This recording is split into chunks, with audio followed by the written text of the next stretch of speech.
ยนี่ถ้าเอาป้ายเปิดดอกเซียวปิดหัวพี่บาทอะป้ายเปิดสบายดีนะพี่น้องสบายดีมั้งสุขสมบูรณ์สบายดีนะพวกผู้นี้ผัวมาสบายดีถ้าผัวมากับผัวอันตอนข้างหลังกับผัวเนี่ยอยากแม่ได้เลยพี่น้องเลยสีฟ้าไปกระดาษ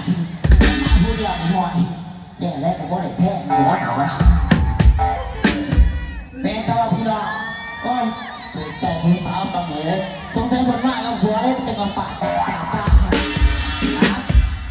มาผู้เดียวจะเอามาอีกแล้วนี่โอ้ยผิดฮะเจอถ้าปล่อยไปสีผัวแล้วต้องบอกถึงใจกันแท้อยากเละอยากเจออยู่เลยขออยากปวดหัวเที่ยงกันแล้วเดี๋ยวนี้เนี่ยคุณเลยพี่น้องมั่งโค้งกับมากอยู่ตะวันมั่งโค้งนอนเนาะเป็นอย่างเงี้ยอย่าพูดเวอร์คอยพ่นมากหยอกฮะพวกโปรซี่เขาเนี่ย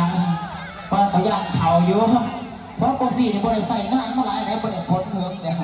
มันคือบอกอยู่แต่ร่างบริผลเลยเยอะแล้วแต่ฟ้าอย่างเลยแต่ละวันใจไหมสิเรียกอะไรเชียวเป็นสิ่งแบบนี้วันนี้ตัวบ้านกันดีเดียวเขาคือบ้านที่ส่วนตัว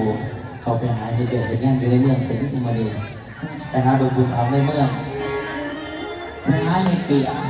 ตัวยังไม่ได้เองนี่แหละอยู่นี่เองว่าไปออกมาบนที่ผ้าคุ้มไงเนี่ยบนอีเสียวโดยอะไรก็ไปหาที่งานหลังรถว้าไปกับไปเสียวมันเดียวไปอยู่บ่ไปเดี๋ยวเสียวไปสั่งกระสอบไป